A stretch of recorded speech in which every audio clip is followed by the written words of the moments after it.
Ok, vou falar sobre um tema polêmico, talvez algumas pessoas gostem, talvez algumas pessoas odeiem. É sobre a teoria da evolução das espécies de Darwin. Eu acho muito interessante a teoria da evolução de Darwin como, assim, uma coisa tipo Big Brother. Tipo assim, totalmente inútil. E não sou só eu que digo isso, tá? Eu vou pegar algumas coisas aqui e vou mostrar pra vocês. Ah, Pergunta, né? Onde estão os avanços científicos causados pela tal dessa teoria da evolução de Darwin? O Dr. Mark Kirchner, fundador do Departamento de Biologia Sistemática da Universidade de Harvard, diz o seguinte: de fato, durante os últimos 100 anos, praticamente toda a biologia progrediu independente da teoria da evolução, exceto a própria biologia evolucionária. Ou seja, nos últimos 100 anos, essa foi uma teoria tão importante da evolução que ela não foi aplicada em nada. Ela não foi aplicada em absolutamente nada, tá? A não ser para justificar ela mesma. A biologia molecular, bioquímica, fisiologia não tiveram em conta a teoria da evolução. Não foi aplicada em absolutamente nada importante a teoria da evolução. Nada, a não ser nela mesma. Ou seja, mais modelinhos sobre a teoria da evolução. Ela não foi aplicada em nada. O Dr. Shekel escreve o seguinte no livro, não, no artigo The Dangers of Overselling Evolution, na Forbes Magazine, no dia 23 de fevereiro de 2009, ele escreve o seguinte: é o nosso conhecimento da operacionalidade das formas de vida e não especulações sobre a forma como elas surgiram que é essencial para os médicos veterinários e agricultores. Outra consideração dele é o seguinte: na verdade, a teoria da evolução impede o avanço científico. Putz, grilo, que interessante.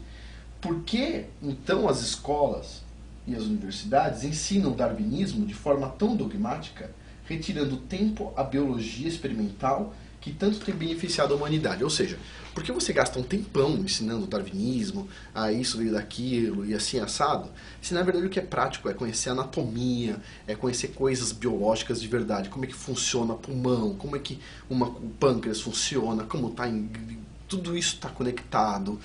Por que a gente gastaria tempo de alunos de segundo grau para falar que tipo tudo veio de uma sopa primordial e explicar o darwinismo, sendo que tem muitas coisas mais importantes e o tempo é limitado para a gente falar sobre isso? Isso é uma teoria fútil, totalmente fútil. Se ela não é usada em nada, ela tipo na ciência ela é totalmente desnecessária. A existência dela ou não mudaria a biologia praticamente, a não ser a biologia evolucionista, ou seja, aquela que conta as historinhas. Então, se ela é tão desnecessária, por que a gente precisa ensinar para a criança? Essa é a pergunta. Já que não vamos ensinar o criacionismo, por que ensinar darwinismo? Não faz o menor sentido. Se vocês forem pegar a vida de Darwin, inclusive, vocês vão ver que ele falou várias coisas que na vida dele não deu certo, né? Ele foi um perdedor, né? Então, assim, uma coisa interessante, por exemplo, as pessoas confundem teoria da evolução de Darwin com seleção natural.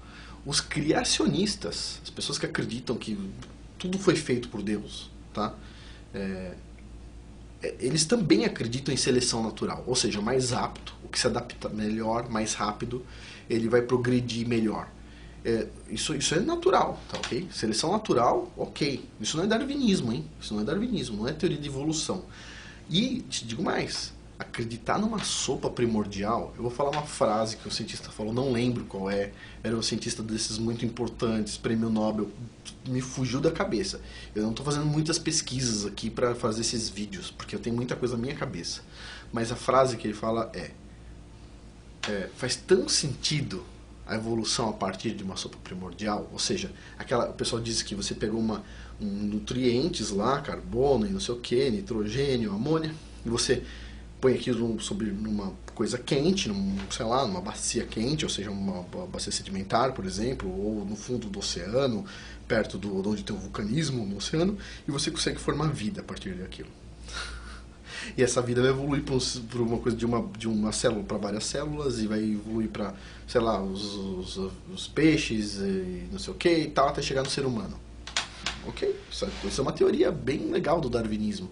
Agora, o que eu tenho a dizer sobre a sopra primordial é o seguinte: essa frase, que foi dita por um cientista que eu esqueci o nome mesmo, mas prêmio Nobel, faz tanto sentido isso da sopra primordial quanto você pegar uma tigela gigante, desmontar, colocar todas as peças de um Boeing, tá?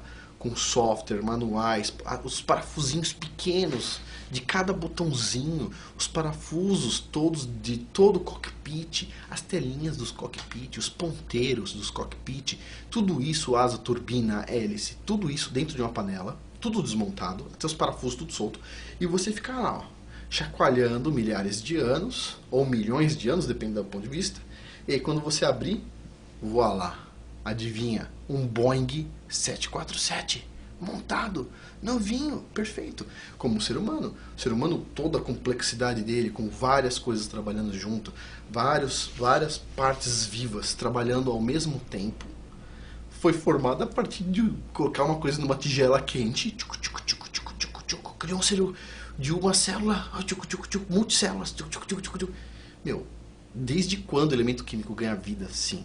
Não é verdade? Não faz sentido nenhum a teoria do Darwin, o darwinismo. Então, perguntam, o Pirula fala que é absurdo a escola adventista estar ensinando o criacionismo. Eu acho absurdo qualquer escola estar ensinando tanto o criacionismo quanto o darwinismo. Corta fora, desnecessário. Dá para ensinar sobre os órgãos e outras coisas de anatomia, coisas importantes mesmo. E corta fora darwinismo, entendeu? Totalmente desnecessário. Teoria inútil, aquelas que não servem para nada. Você aprendeu matriz na escola, não te contaram para que servia? Isso serve para alguma coisa. Agora, darwinismo? Zero, cara. Dou zero pro darwinismo.